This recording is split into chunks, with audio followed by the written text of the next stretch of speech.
Bismillahirrahmanirrahim. Assalamualaikum warahmatullahi wabarakatuh. Alhamdulillahillazi arsala rasulahu bil huda wa dinil haq liyuzhirahu 'alad dini kullih walau karihal musyrikun walau karihal munafikun. Perkenalkan, nama saya Muhammad Fadil dengan NIM 2114010031. Baiklah, pada kesempatan kali ini kita akan membahas materi pembelajaran pengantar studi Quran dan hadis, yang mana materinya yaitu tentang Jam'ul Quran. Masuk kita kepada yang pertama, yaitu pengertian dari Jam'ul Quran. Jam'ul Quran itu secara bahasa berasal dari beberapa kata. Yang pertama yaitu berasal dari kata jama'a yajma'u jam'an, yang berarti menghimpun atau mengumpulkan. Yang kedua, jama'al arqam, yang berarti menambahkan angka-angka. Yang ketiga, jama'al huruf, yang berarti menuliskan huruf-huruf. Yang keempat, jama'al kitabah, yang berarti mengarang kitab. Yang kelima, jama'al mar'ah, yang berarti bersetubuh dengan wanita. Yang keenam, ijtama'a, yang berarti menghimpun, berkumpul dan rapat. Yang selanjutnya itu jam'iyah, yang berarti perhimpunan dan perkumpulan. Sedangkan secara istilah Jam'ul Quran berasal dari kata jam'u, yang berarti pengumpulan terbanyak. Yang kedua, al-kitabah, yang berarti penulisan sebagian saja. Yang ketiga, at-tadwin, yang berarti pengumpulan kodifikasi sebagian saja. Yang selanjutnya yang kedua, metode hafalan. Yang pertama itu mempunyai tradisi hafalan yang sangat kuat. Yang kedua, kitab Injil dan kitab Taurat tidak dihafal oleh umat dan pendetanya. Yang ketiga, Nabi tergesa-gesa. Motivasi dalam menghafal Al-Quran yaitu para penghafal atau penghafal yang terbanyak itu memungkinkan atau berhak menjadi imam salat. Selanjutnya itu Nabi mengajarkan dengan dialek, ragam dialek Nabi. Yang pertama itu dengan menggunakan bahasa Arab. Seperti contoh pada kata kultu, itu merupakan banyak atau mempunyai banyak ragam baca. Ya, walaupun dalam tulisan yang sama, seperti orang Mesir, kafnya itu dihilangkan atau tidak dibaca, sedangkan orang Yaman kafnya itu diganti dengan huruf ghain. Yang kedua yaitu orang Teluk Parsi. Yang ketiga bahasa Inggris. Di sini dapat kita ambil catatannya, itu sekalipun Al-Quran itu diturunkan dengan menggunakan dialek Quraisy, Nabi terkadang juga menggunakan atau mengajarkan Al-Quran itu dengan menggunakan dialek kaumnya.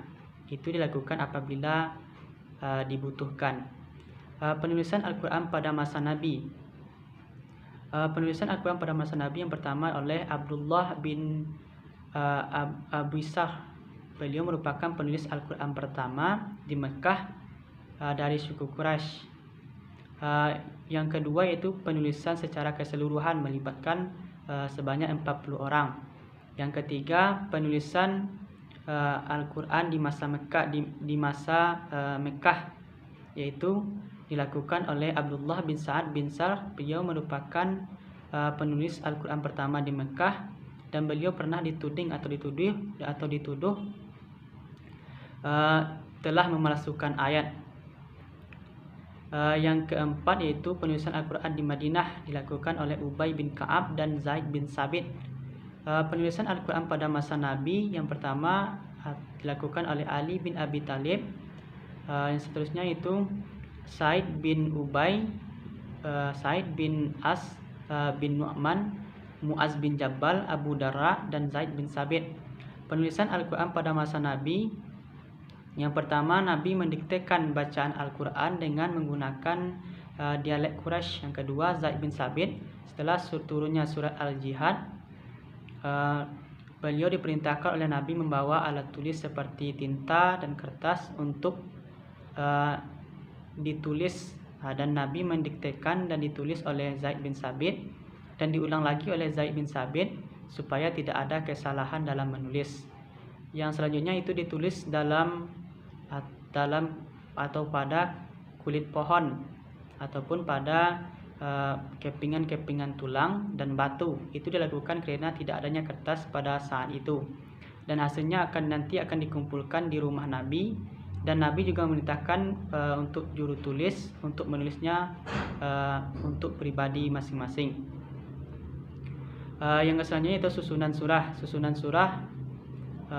Susunan mushaf yang pertama itu susunan surah dan ayat, itu merupakan hak Allah Subhanahu wa taala. Yang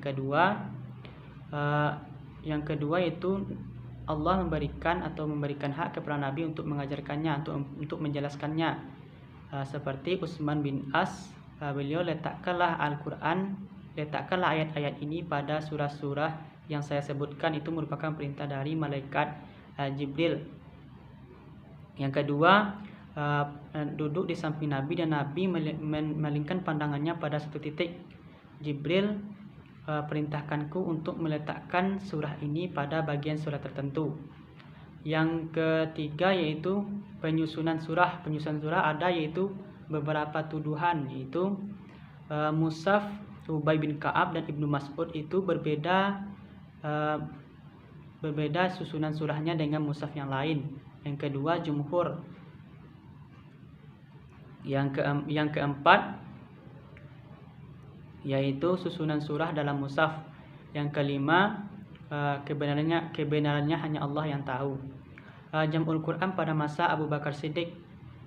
Faktor pendorong pengumpulan Al-Quran pada masa Abu Bakar Siddiq yang pertama yaitu karena banyaknya para penghafal Al-Quran yang mati syahid yang terjadi pada perang Yamamah, yaitu yang melibatkan banyaknya para penghafal Quran yang gugur dalam perang tersebut, yang terjadi pada tanggal 12 Hijriah. Yang kedua, kekhawatiran akan hilangnya Al-Quran.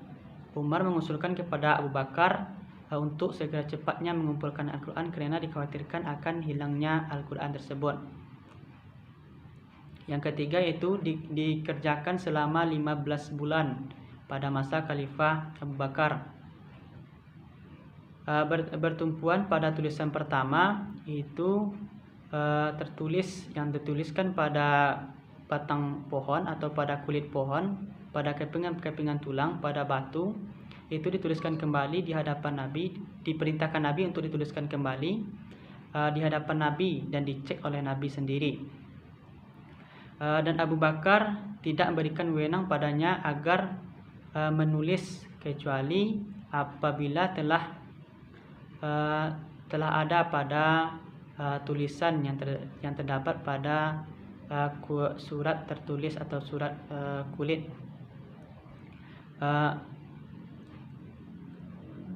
Melibatkan banyak pihak, yaitu Abu Bakar menghimbau kepada sahabat-sahabat. Yang kedua, upaya para sahabat seperti Umar bin Khattab. Beliau berdiri di gerbang masjid dan menghimbaukan kepada orang-orang untuk mengumpulkan tulisan ayat Al-Quran yang pernah dibacakan kepada Nabi untuk dikumpulkan ke dalam masjid. Yang kedua, Bilal bin Rabah mengelilingi kota Madinah untuk mengecek para sahabat yang mempunyai tulisan Al-Quran yang pernah dibacakan kepada Nabi untuk dikumpulkan. Dan Masjid Nabi menjadi tempat pusat perkumpulan. Yang selanjutnya itu dikuatkan dengan 2 saksi. Sebelum ditulis Al-Quran itu dikuatkan dengan 2 saksi. Ibnu Hajar berkata, apa yang dimaksud dengan dikuatkan dengan 2 saksi di sini adalah berkaitan dengan penghafalan Al-Quran dan dikuatkan dengan bentuk tertulis ataupun dengan menggunakan 2 orang saksi yang pernah melihat bahwa orang tersebut menulis Al-Quran benar-benar di hadapan Nabi Muhammad SAW. Yang selanjutnya itu nama mushaf, penamaan mushaf. Setelah Al-Quran dikumpulkan dan ditulis di atas kertas, Abu Bakar berkata, apakah nama yang cocok untuk Al-Quran yang ditulis ini?